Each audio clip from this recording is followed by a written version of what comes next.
Greetings, everyone. It is Gleekon here again with another episode of Lore of Warcraft.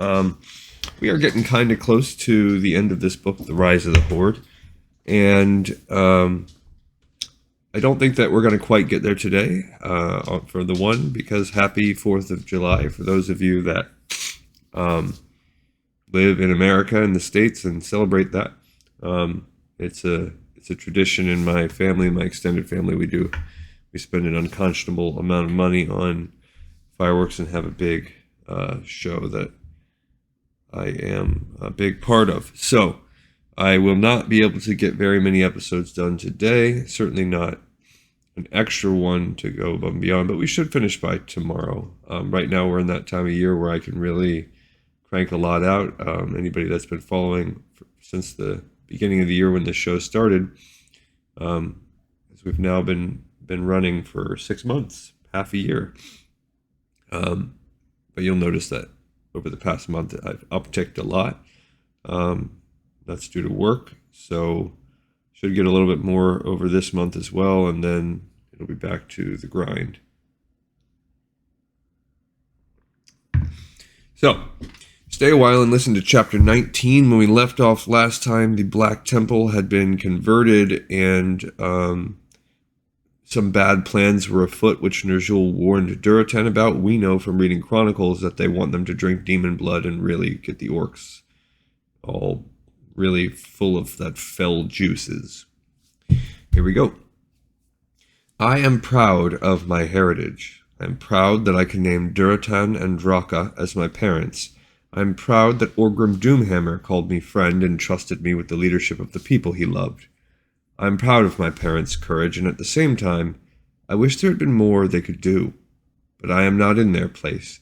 It is easy to sit back, secure in my position and comforts in this life, decades after the fact, and say, you should have done this, or you should have said that. I offer no judgment on anyone save a handful of individuals who knew full well what they were doing, knew that they were trading the lives and destiny of their people for gratification in the moment, and did so gleefully. For the others, I can only shake my head and be grateful that I was not forced to make the choices they did. Gul'dan was so excited he could hardly contain himself. He had looked forward to this moment ever since Kil'jaeden had first spoken of it. He had wanted to move forward even faster than his master did, but Kil'jaeden had chuckled and counseled patience. I have seen them, and they are not quite ready yet. Timing is everything, Gul'dan. The same blow delivered too early or too late does not kill, only wounds. Gul'dan thought it an odd metaphor, but understood what Kil'jaeden meant by it. By now, at last, Kil'jaeden thought the orcs ready for the final step. The Black Temple had a central courtyard open to the night sky. When the temple belonged to the Draenei, this area had been a lush garden with a rectangular pool at the center. The conquerors had drunk their fill of the sweet, pure water over the last few weeks with no care about replenishing it, and now the pool was nothing more than an empty space of stone and tiles. The trees and flowering plants that had surrounded it had long since died, withering with astonishing speed. At Kil'jaeden's request, Ner'zhul and Gul'dan now stood beside the empty pool. Neither of them knew what to expect. For long hours they stood in utter silence. Gul'dan wondered if perhaps he had displeased his lord in some way. The thought made him break out in a cold sweat, and he glanced nervously at Ner'zhul. He wondered if perhaps tonight the defiant shaman was going to be slain for his disobedience, and he perked up a bit at the thought. His mind was wandering, considering various torments that might be imposed upon Ner'zhul, when a sudden loud crack of thunder made them both gasp aloud. Gul'dan looked up at the sky. Where there had hitherto been a host of stars, now there was only a black emptiness. He swallowed hard, his eyes riveted on the darkness. Suddenly the darkness began to churn. It looked like a thunderhead, black and pulsing. Then it began to swirl in a spiral. The spiraling picked up speed. A wind lifted Gul'dan's hair and stirred his robes, gently at first, then more fiercely until he felt the wind scouring his skin. The earth beneath his feet rumbled. Out of the corner of his eye he saw Ner'zhul's lips move, but he could not hear what, if anything, was said. The wind was too loud, the trembling of the earth beneath his increasingly unsteady feet too intense. The sky cracked open. Something bright and blazing screamed to earth directly in front of Gul'dan and Ner'zhul. It struck the ground so hard that Gul'dan was knocked off his feet. For a long, terrifying minute he could not breathe. He simply lay on the earth and gasped like a fish until finally his lungs remembered how to function and he inhaled a great surge of air. He got to his feet, his body shaking uncontrollably, and lost his breath again at what he beheld. It towered over him. Chunks of earth flew as it shook four legs that ended in hooves and flapped large leathery wings in annoyance. Its hair was more of a mane, flowing in green tendrils over its neck and down its back. Green eyes glittered like fiery stars, and its swooping tusks caught the dim light as it opened its mouth. It seemed to have row after row of sharp teeth, and its bellow made Gul'dan want to drop to the earth and weep in utter horror. Somehow he remained standing and silent before the monstrosity. It raised its clenched fists and shook them fiercely, then lowered its head and looked around at the huddled, quaking orcs. "What is that thing?" Gul'dan screamed silently. Suddenly Kil'jaeden appeared, looking down at Gul'dan and grinning fiercely. "Behold my lieutenant Mannoroth. Well has he served me, and well shall he continue to serve. On other worlds they call him the Destructor, but here he is the Savior. Gul'dan," purred Kil'jaeden, and suddenly Gul'dan felt weak and sick again. "You know what I am offering your people." Gul'dan swallowed hard. He did not dare glance at Ner'zhul, whose gaze he felt boring into his back. Yes, he knew well what Kil'jaeden was offering, power beyond imagining, and slavery for eternity. Kil'jaeden had offered the former to Ner'zhul in exchange for the latter, and Ner'zhul the coward had balked. He did not want to doom his people. Gul'dan was untroubled by such scruples. All he could think of was the reward Kil'jaeden had promised. "I do know, Great One," Gul'dan said, surprised by the strength and steadiness of his voice. "I know, and I accept my lord's most generous offer." Kil'jaeden smiled. "Excellent," he said. "You are wiser than your predecessor." Confident and elated, Gul'dan turned to gloat at Ner'zhul. The elder shaman stared at his former apprentice imploringly. He did not dare to speak, of course, but he did not need to. Even in the dim light of the stars, his expression was plain to read. Gul'dan's lips curled around his tusks, and he turned back to regard Mannoroth.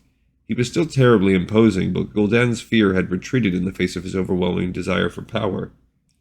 He gazed at the being, knowing that it, like he himself, was highly regarded by the one they both served. They were brothers in arms. "Only a special blade can do what I ask of you, Gul'dan," rumbled Kil'jaeden. He extended his hand. The dagger seemed tiny in comparison to the huge palm upon which it rested, but it was quite large when Gul'dan curled his own fingers around it.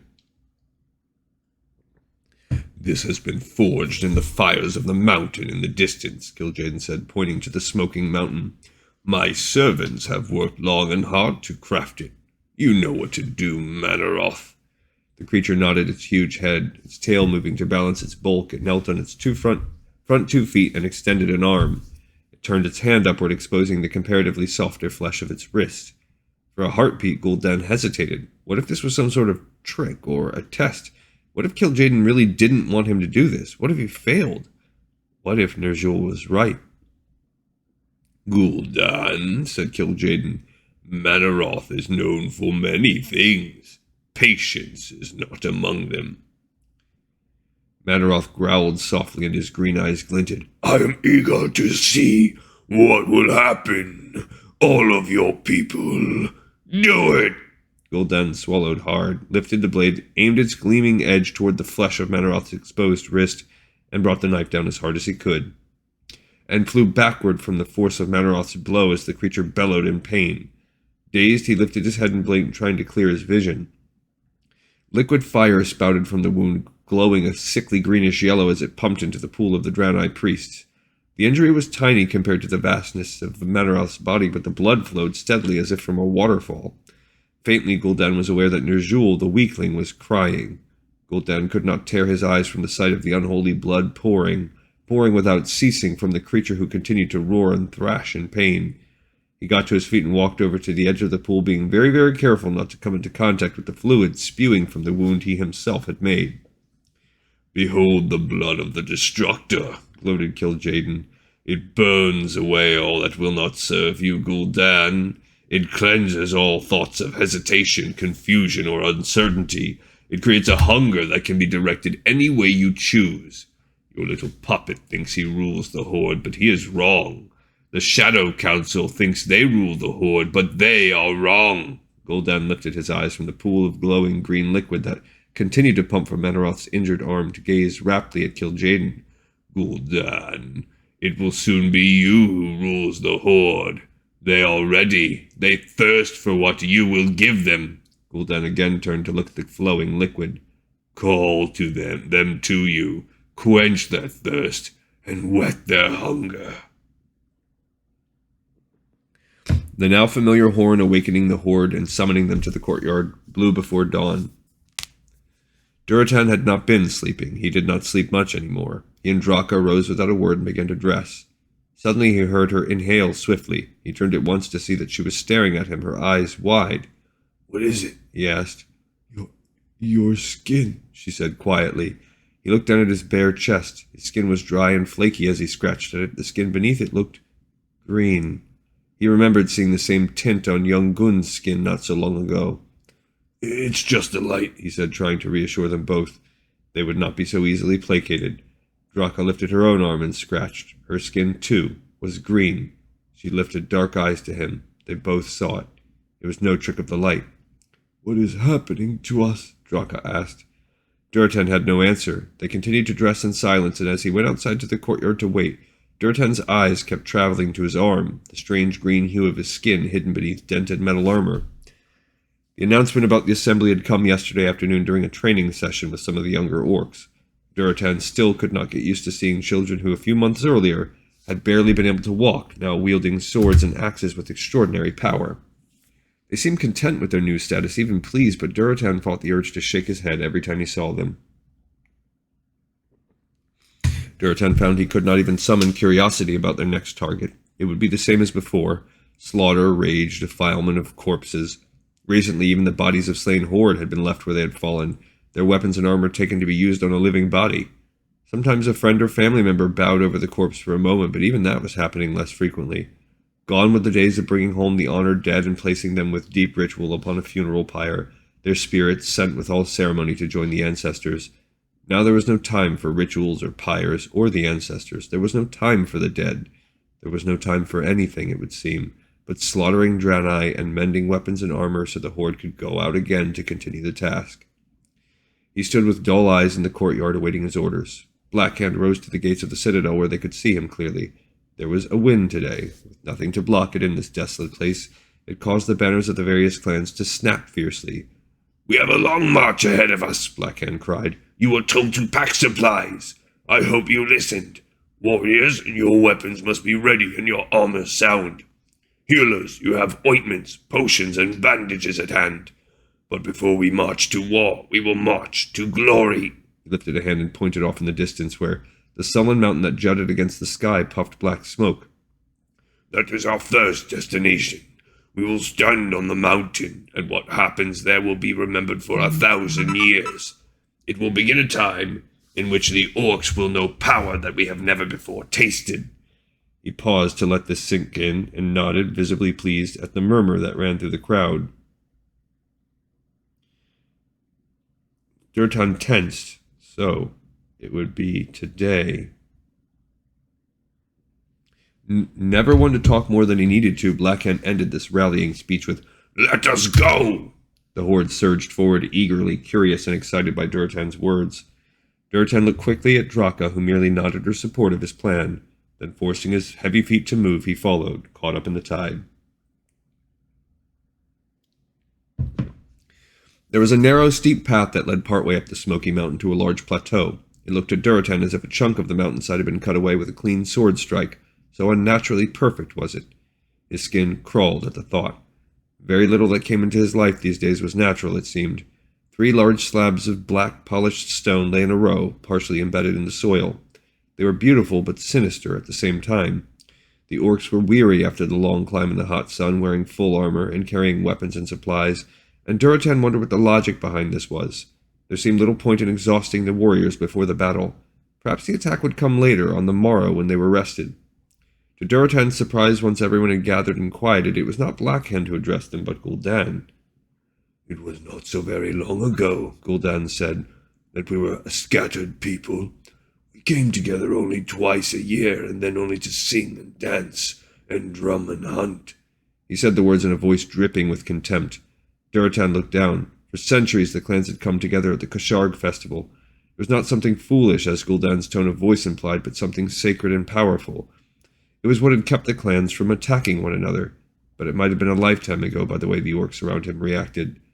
They too grunted in disapproval, shook their weapons fiercely, and looked ashamed, even those among them who had been the shaman. Now look at us. We stand shoulder to shoulder, clan by clan. Laughing Skull next to Dragonmaw, Thunderlord next to Warsong, all under the strong and insightful leadership provided by Blackhand, whom you have chosen to unify you. For Blackhand! A cheer went up. Duratan and Draka did not participate. Under his shrewd guidance and with the blessings of the beings who have chosen to ally with us, we have grown strong. We have grown proud. We've advanced further in skills and technology in the last 2 years than we have in 2 centuries. The threat that once loomed over us has been broken, and it will take only a final push to see it forever crushed. But first we will pledge ourselves to this cause and receive blessings in return. He bent and held up a strange chalice. It looked to be carved from the horn of some creature, but Duratan had never seen even a cleft hoof sport so large a horn. Too, it was curved and yellowed. Strange glyphs had been inscribed on it, and as the night closed in around them, the inscriptions seemed to glow faintly. Whatever the cup contained glowed as well. As Gul'dan held it before him, an eerie yellow-green light lit his face from beneath, casting grotesque shadows. "This is the cup of unity," Gul'dan said in a reverent voice. "This is the chalice of rebirth. I offer this to the leader of every clan, and he in turn may offer it to anyone in his clan whom he wishes particularly blessed by the beings who have been so very, very good to us. Who will come forth first to pledge his loyalty and receive his blessings?" Gul'dan turned a little to his right toward Blackhand. The other orc grinned and opened his mouth to speak when a savage, familiar voice rent the night air. No, Duratan thought. No, not him. Draka's hand clamped down hard on Duratan's arm. "Will you warn him?" Duratan's throat worked. He could not speak. He shook his head. No. Once he had counted the slender but imposing orc who strode boldly forward as a friend, but he could not risk revealing that he knew what was going on, not even for Grom Hellscream. The chieftain of the Warsong clan had made his way through the crowd to stand in front of Gul'dan. Blackhand looked a bit put out at Hellscream. Clearly both Gul'dan and Blackhand had anticipated that the war chief would drink first. Gul'dan's mouth corked in a smile. "Ever one to seize the moment, dear Grommash," he said, bowing a little as he handed the cup filled with the swirling green fluid to Grommash. Waves of heat and light rose up from the chalice, and Grommash's face, already decorated to inspire fear in his enemies and respect from his allies, looked even more alarming. Grommash did not hesitate. He brought the cup to his lips and drank deeply.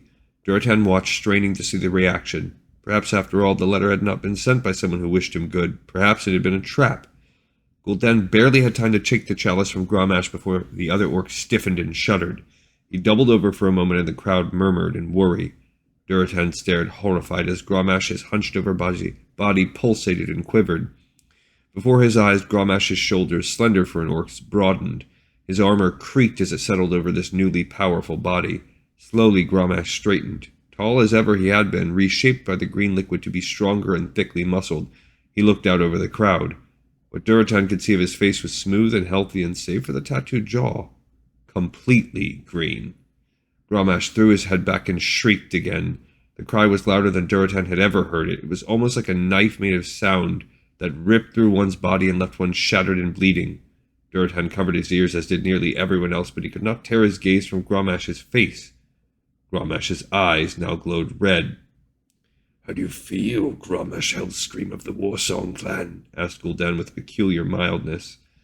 Grommash's expression of ecstasy was so keen it was almost pain, and he seemed to grope for words. "I feel magnificent! I feel—" He broke off and screamed a third time, as if only the primal cry would do. "Give me Draenei flesh to tear and rip! Draenei blood on my face! I will drink it down until I can hold me no more!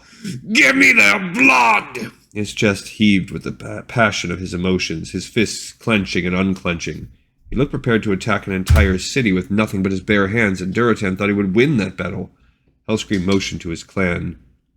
Voices of the war song, come forth! Not a one of you will be denied this ecstasy! The Warsong warriors rushed forward, all eager to feel what their chieftain was feeling.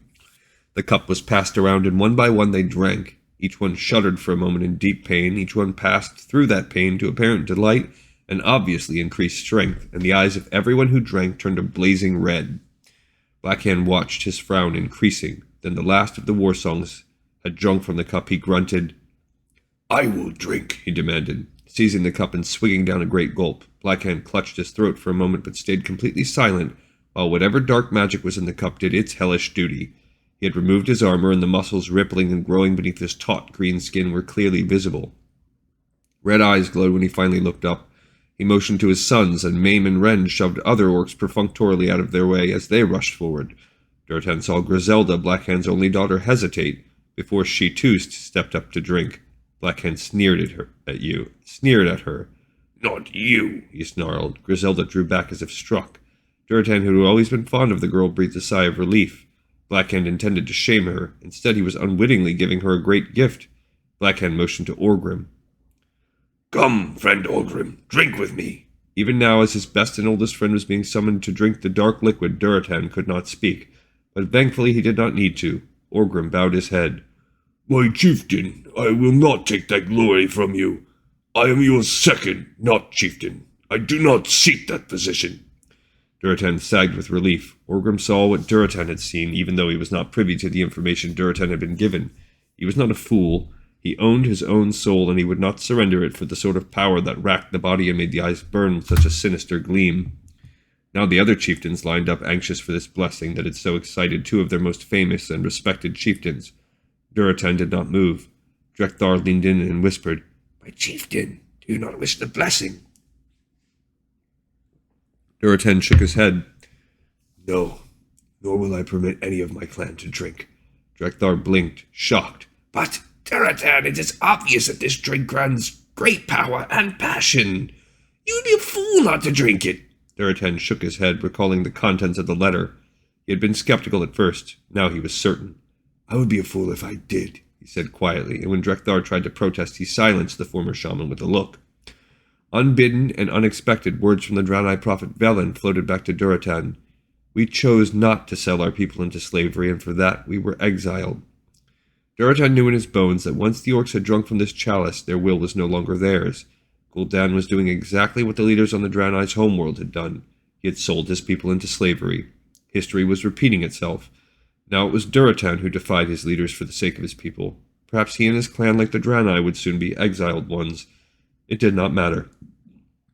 What he was doing was right. He realized that now all the chieftains save he had drunk, and the moment he had dreaded was upon him. Gul'dan waved him forward. The mighty Duratan, the hero of Tel Mor. Duratan forced his face to remain still. Come and join with the other chieftains. Drink your fill from the chalice. Nay, Gul'dan, I will not do so. In the light of the torches, Duratan could see that a muscle twitched near Gul'dan's right eye. You refuse. Do you think you are better than the others? Do you think you do not need the blessing? The other chieftains were frowning now, their breathing labored as if they had been running, their brows glistening with sweat. Duratan did not rise to the bait. It is my choice. Perhaps others in your clan feel differently, Gul'dan said, sweeping his arm to include the Frostwolf clan in his expansiveness. Will you let them drink then? No, I am the chieftain of the Frostwolf clan, and this is what I choose. Gul'dan stepped down from the obsidian slab and strode to Duratan. He leaned in and whispered in the chieftain's ear. What do you know, and how did you know it? It was no doubt meant to be an intimidating gesture, but instead Duratan was filled with new hope. Gul'dan felt threatened, but instead of sending an assassin in the night to dispatch someone he regarded as an inconvenience, he was trying to bully Duratan into submission. He had just confirmed the truth of the contents of the mysterious letter, and revealed that he had no idea who its author was. Duratan realized he could survive this and still protect his clan. He said equally quietly, I know enough, and you'll never discover how I learned it. Gul'dan pulled back and forced a smile. It is indeed your choice, Duratan, son of Garad, and if you choose to deny yourself such a blessing, then you must bear the consequences. The words were double-edged, but Duratan did not care. Another day, he might not need to worry about what Gul'dan had planned for him, but not tonight.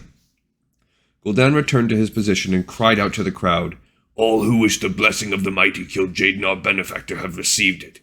Think of this place as hallowed ground, for here the orcs took steps to become something far greater than what we were born as. Think of this mighty mountain as Kil'jaeden's throne, where he sits and watches and blesses us as we do work that will purge us still further of anything other than the best of which we are capable. He stepped back and nodded to Blackhand, his eyes glowing red, his armor catching the flickering of the torches. Blackhand lifted his arms and cried, Tonight we make history! Tonight we attack the last remaining stronghold of our enemy. We will tear limbs from bodies. We will bathe in blood. We will storm through the streets of their capital like their worst nightmare. Blood and thunder! Victory to the Horde! Durotan stared. Tonight? There had been no strategy discussed. This was not some little hamlet or village Blackhand was talking about, but the Draenei capital. This was their place of last refuge, and he was certain that they would fight more fiercely than they had ever before, like cornered animals. He recalled the huge engines of war that had been built, and knew that Blackhand had ordered them moved, where neither Durotan nor the others knew. Madness! This was madness! And as he looked at the screaming bodies surrounding him, their eyes all twin pinpricks of crimson light, he realized that the word was truer than he thought. Those who had drunk from the tainted cup had indeed gone mad. Grommash Hellscream danced closer to the fire, waving his newly muscular arms and throwing his head back, the firelight dancing on once brown skin that had now turned green.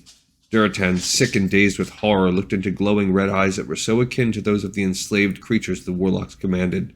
That green skin, the same green hue that was already tainting the skins of the warlocks like Gun, was even starting to taint Durotan's own skin and that of the one he loved with all his heart. He thought of the contents of the letter, written in an archaic tongue that few but the highly educated, the shaman and the clan leaders, would know.